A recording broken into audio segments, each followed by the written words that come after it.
Hola, ¿qué tal amigos? Bienvenidos. Qué bendición tenerlos con nosotros nuevamente en esta travesía espiritual, hacia el corazón mismo del plan eterno de Dios. Hoy continuamos con nuestra serie La Cruz del Calvario, con el tema número 2 titulado La Cruz y la Muerte. Y no hablamos de cualquier muerte, estamos hablando de la muerte de Cristo, donde el amor divino y la condenación humana se enfrentaron cara a cara, donde lo eterno descendió para redimir lo temporal. Así que abre tu mente, tu corazón, y permite que el Espíritu de Dios te ministre, mientras contemplamos el momento más trascendental de la historia, cuando Jesús cargó nuestro juicio y selló con sangre el destino de cada alma. Y lo hizo enfrentando la segunda muerte. Sí, la separación eterna de Dios, la misma que nos tocaba a nosotros. Pero Él la enfrentó por amor. Y eso que Cristo no estaba obligado, porque Él es Dios, es inmortal, es eterno, es todopoderoso. Pero por amor se dejó preparar cuerpo, nació como nosotros, y caminó sin chistar, derechito hacia la cruz. Eso es tener faja y pantalón, mi hermana, porque Cristo no se bajó de esa cruz aunque perfectamente podía hacerlo. No se salvó a sí mismo, para poder salvarnos a nosotros. ¡Qué entrega! ¡Qué decisión! ¡Qué amor! Así que, manténgase conectado con nosotros, porque lo que vamos a ver hoy podría cambiar tu forma de ver la muerte, la cruz y tu vida para siempre. Que Dios nos ayude. Por cierto, mi hermano, cuando pienso en el precio real del pecado que Cristo vino a cargar, me viene a la mente algo devastador que está escrito en el libro de Romanos capítulo 6, versículo 23, que dice así: La paga del pecado es muerte. Bueno, mi hermana Elena, qué forma más cruda de arrancar con este tema, porque ese versículo no deja espacio para adornos, ni mucho menos para confusiones. Es como si Dios nos hablara de frente, con mucho amor, pero también con una seriedad que sacude el alma. ¿Verdad que sí, mi hermano? Esto sí que está fuerte, porque aunque la lección es muy sencilla, no deja de ser aterradora, entendiendo que así como cada causa tiene su efecto y cada acción tiene su reacción, de igual manera, cada pecado tiene su consecuencia, y esa consecuencia se llama la muerte. Entonces, mi hermana, eso significa que la paga del pecado, el salario del pecado, o la consecuencia directa e ineludible del pecado es la muerte. No hay rebajas, no hay rodeos, no hay excusas, no hay negociaciones. Esto es lo que hay. Esta es la cruda realidad. Uy, sí, mi hermano. Esa es la puritica y franca verdad. La muerte nos espera a todos. ¡Qué sentencia más aplastante! Y lo más serio de todo esto es que todos los seres humanos, sin excepción alguna, hemos pecado, y por consiguiente, somos dignos de muerte. Exactamente, mi hermana. De una forma o de otra, todos hemos fallado miserablemente. Por eso la Biblia dice claramente que no hay justo ni aun uno. Y por otro lado agrega, por cuanto todos pecaron, y están destituidos de la gloria de Dios. Y si Dios lo dice, yo lo creo. Punto. Ay, mi hermano Jaime. Entonces eso significa que todos nosotros merecemos la muerte eterna porque tenemos una naturaleza caída y porque si decimos que no hemos pecado, somos unos grandes mentirosos. ¿Cierto? No osa. De verdad que tenemos que ponerle, porque este asunto es de vida o muerte. Así es la cosa, mi hermana Elena. Y precisamente por eso es que este tema no es opcional, sino que es vital, porque al entender lo que realmente significa la cruz y la muerte, nos pone en perspectiva con nuestra miseria al revelarnos nuestra verdadera condición, y nos despierta el anhelo y la esperanza del regalo divino de la salvación. Y de hecho, mi hermana Elena, cuando nosotros hablamos de muerte como la paga del pecado, hay algo crucial que necesitamos aclarar urgentemente, porque en Apocalipsis capítulo 21, versículo 8, menciona algo que es estremecedor. Dice ahí: tendrán su parte en el lago que arde con fuego y azufre, que es la muerte segunda. ¿Sabe una cosa, mi hermano? Ese texto yo lo tengo hasta subrayado en rojo en mi Biblia. Y le soy muy sincera, me tenía muy confundida, porque yo pensaba que todos íbamos a morir 2 veces o algo así. Pero mejor dígame usted, hermano, ¿cómo es que realmente se come este asunto de las 2 muertes? Bueno, hermana Elena, primero que todo, es vital dejar claro que la Biblia no habla de una sola muerte. No una muerte, sino 2 muertes. 2 muertes distintas como el día y la noche, como el cielo y el infierno. Una de ellas es pasajera y la otra es una muerte eterna. Ay, ay, ay, mi hermano. Eso sí que lo cambia todo, porque mucha gente piensa que cuando uno se muere, ya se acabó todo, que allí se terminó la historia. Pero ahora veo que eso nada que ver. Gracias a Dios que ahora sí me está quedando clarito este versículo. Eso es positivo, mi hermana, porque la primera muerte, la que podríamos llamar muerte física o temporal, es la que pueden experimentar tanto los buenos como los malos, tanto los cristianos como los mundanos. Y esa muerte es vista por Dios como un sueño profundo. Es como estar en pausa, mi hermana. Ah, bueno, mi hermano, qué éxito saber eso. Entonces ahora sí podemos meternos de lleno a hablar sobre la otra muerte, la que menciona el libro de Apocalipsis, porque me imagino yo que esa sí es otra historia completamente diferente y mucho más seria, ¿cierto? Usted tiene toda la boca llena de razón, hermana, porque esa es la que la Biblia llama la muerte segunda. Y escúcheme bien, Elena, esa muerte ya no es un reposo, un sueño o una pausa, más bien es una ejecución. Es la separación total, irreversible y definitiva entre el pecador y su Dios, o mejor dicho, entre la criatura y su Creador. Oh, wow. Qué dolor más profundo, hermano Jaime, porque esa muerte segunda es el punto final, es el cierre eterno, es el abismo sin retorno, donde no hay apelación que valga, no hay segundas oportunidades y no hay salida. Es el desenlace irreversible para toda alma que voluntariamente le dio la espalda al Salvador. ¡Qué decisión más trágica y qué destino más espantoso! Estoy paniqueada.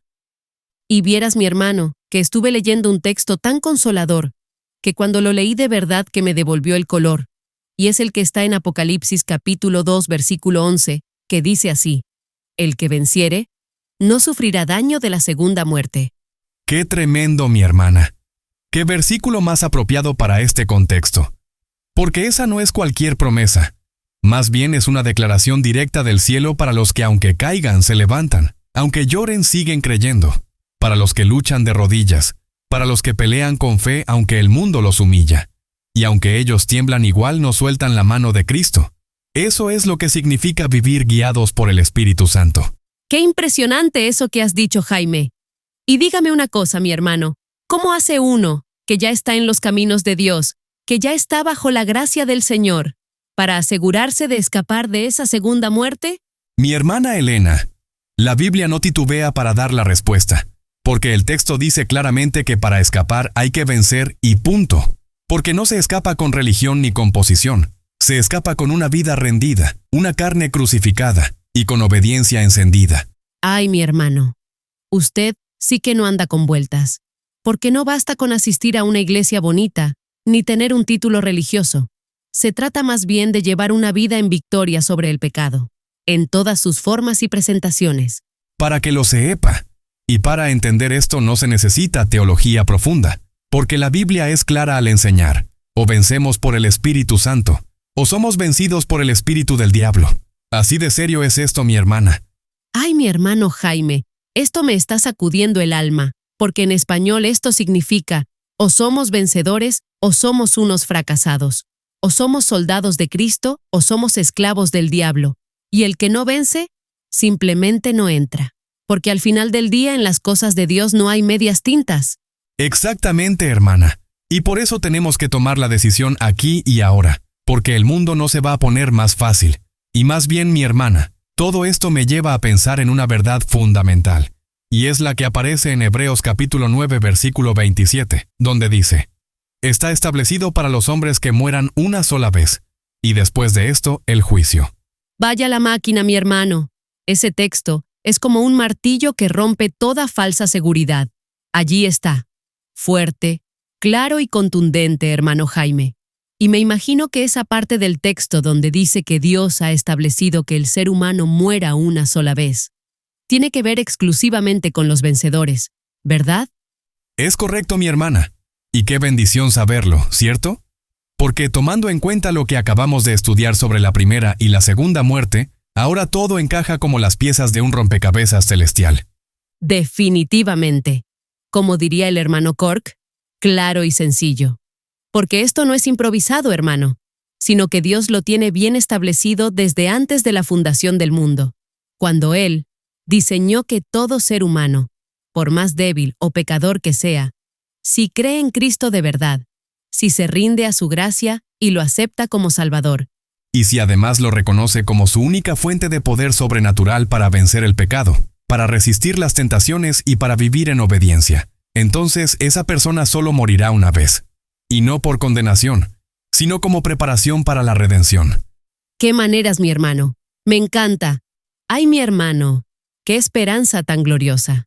Porque esa muerte de la que usted está hablando no es la muerte eterna, no es la muerte segunda, no es la del infierno en el lago de fuego, sino que es la muerte que Jesús comparó con un sueño, la que es como una pausa, la que no condena, y yo digo, gloria a Dios en las alturas por esa gran bendición. Exactamente, hermana Elena. Es la muerte temporal, la que afecta el cuerpo pero no el alma redimida, la que para Dios es como un sueño ligero, un descanso breve antes de escuchar la voz del Salvador diciendo, «Despierta, hijo mío, que ya es hora de volver a casa».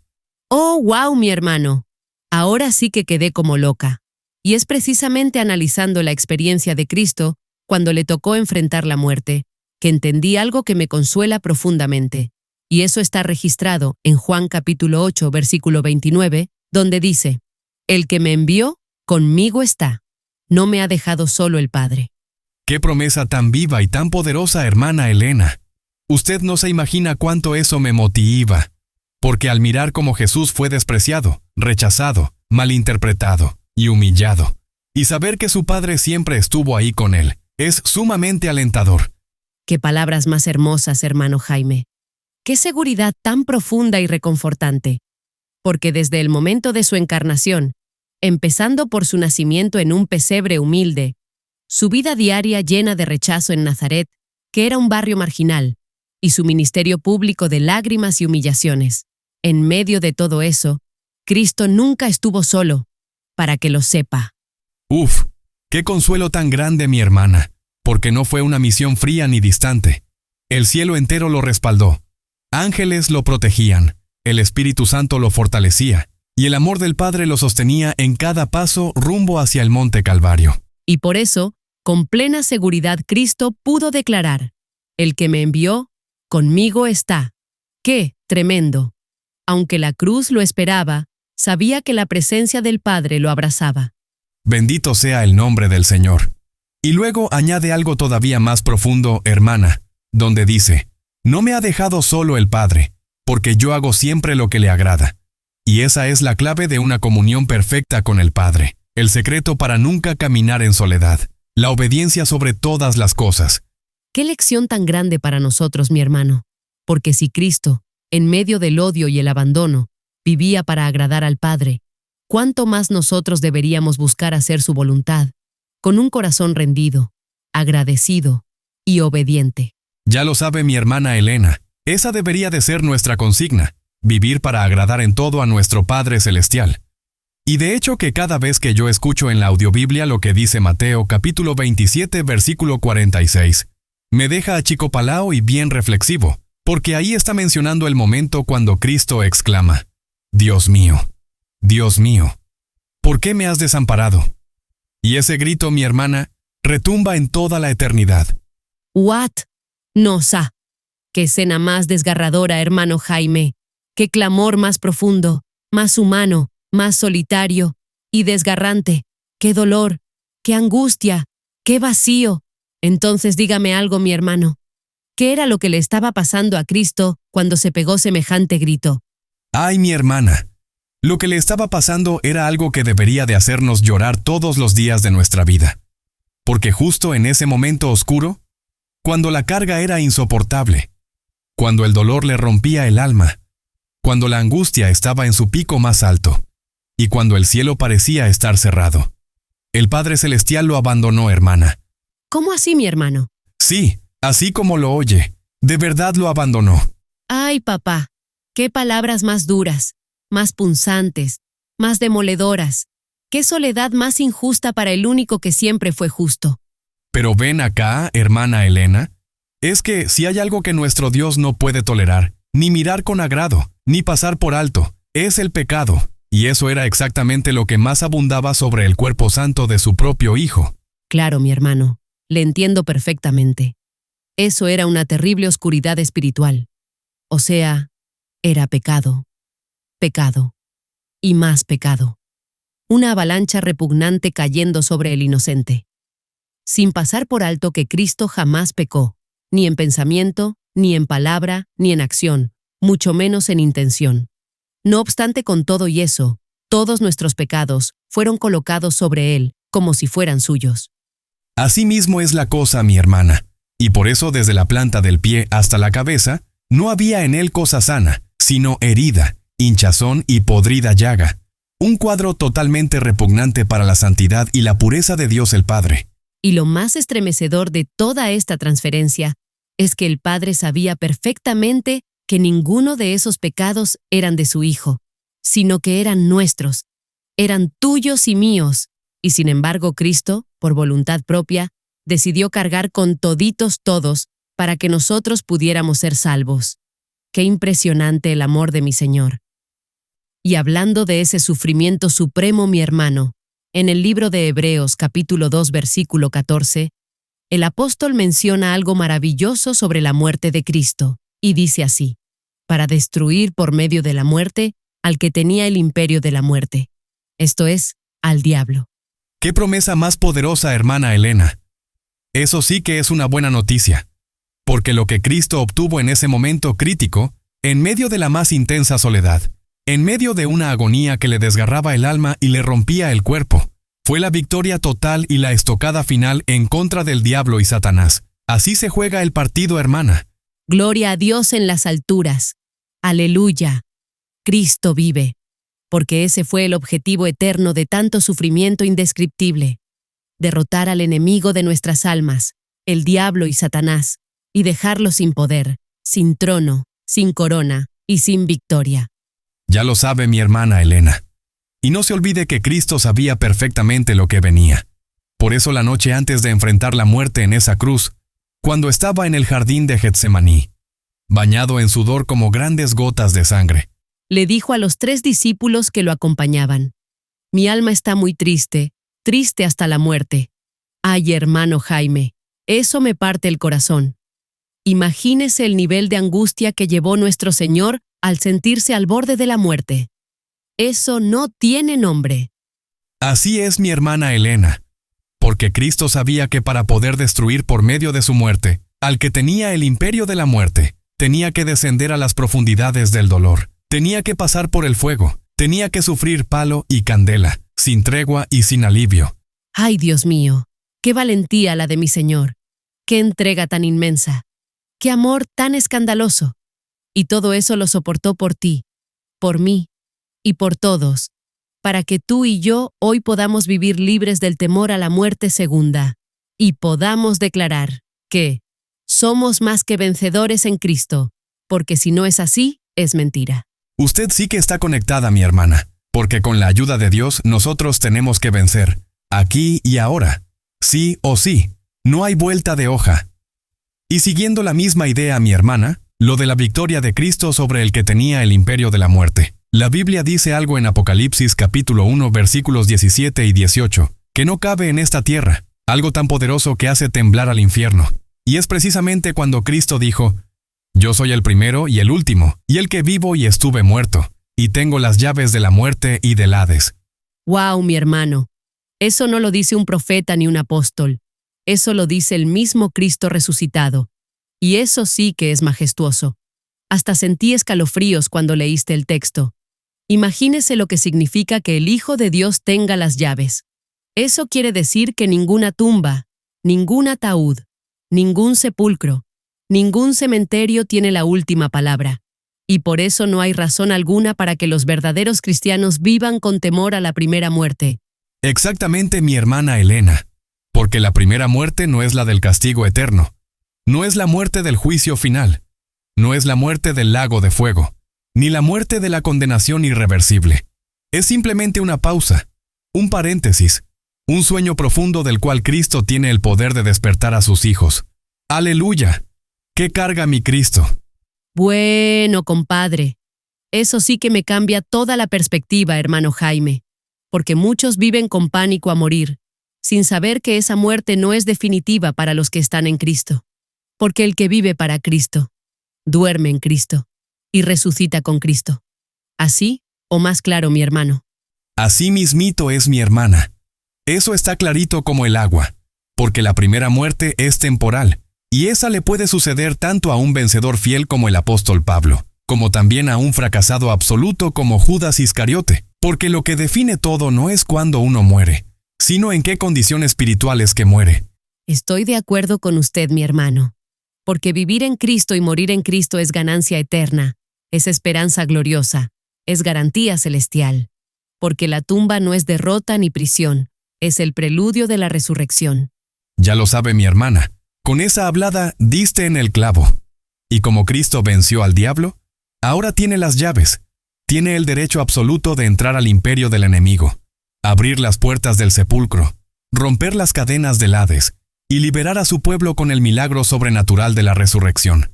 Y ante su poder no hay tumba que se le resista. Gloria a Dios, mi hermano Jaime, porque eso significa que la tumba no tiene la última palabra para los que creen y vencen el pecado por el poder divino de Cristo. Y vea que dije poder divino de Cristo, porque en Hebreos capítulo 10 versículo 5 menciona algo que me voló la cabeza. Y es un detalle que tiene que ver específicamente con su ejemplo humano.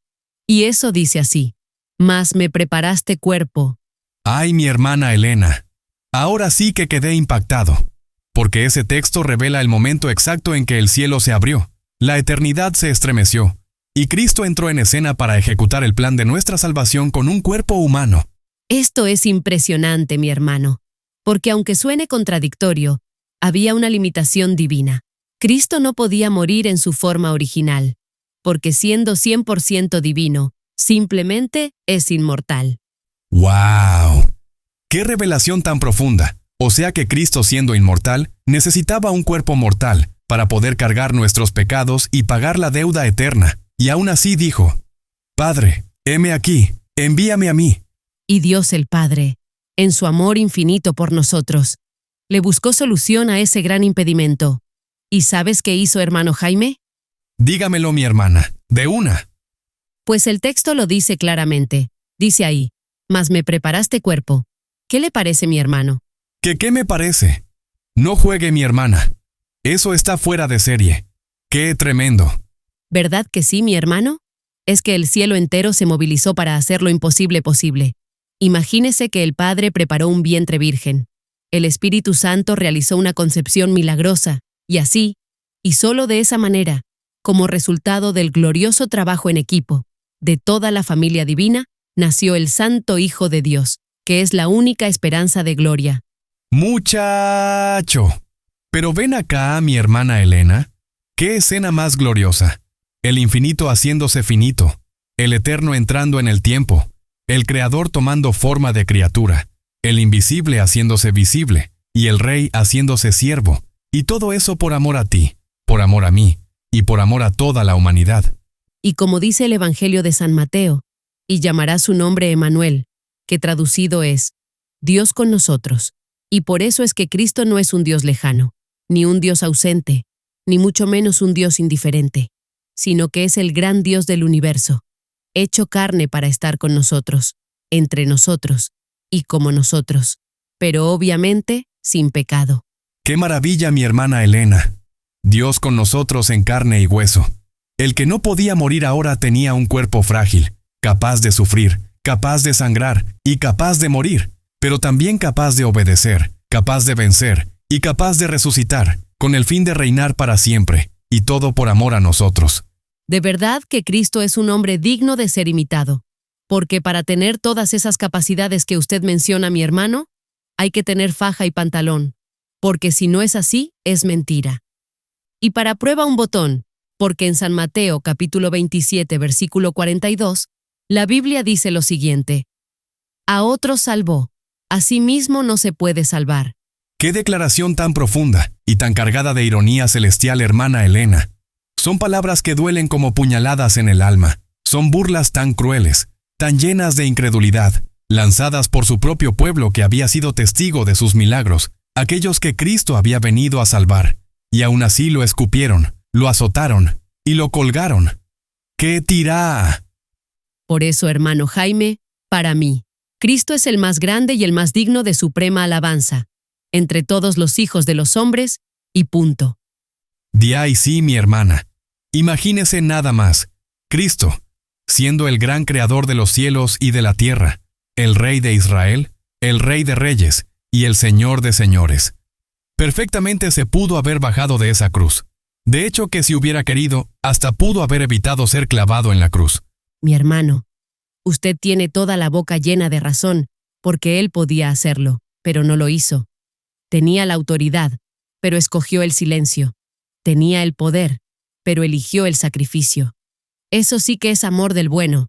¿Y usted sabe por qué, mi hermana? Porque la única razón por la cual dejó que sus detractores se burlaran, diciendo que él no se podía salvar a sí mismo, es porque estaba enfocado en salvar a otros. Ay, mi hermano, eso me rompe el corazón, porque ese texto dice, a otros salvó, y esos otros somos usted y yo. Es cada joven, cada anciano, cada alma perdida que hoy puede encontrar redención. Y eso también va para usted, amigo y amiga que me escucha. Por eso tenemos que entender esta gran verdad con todo el corazón. Cristo no se quiso salvar a sí mismo porque decidió salvarnos a nosotros. El Salvador prefirió perder su vida para que tú puedas ganar la tuya. Vaya la máquina. ¿Qué maneras las de mi Cristo?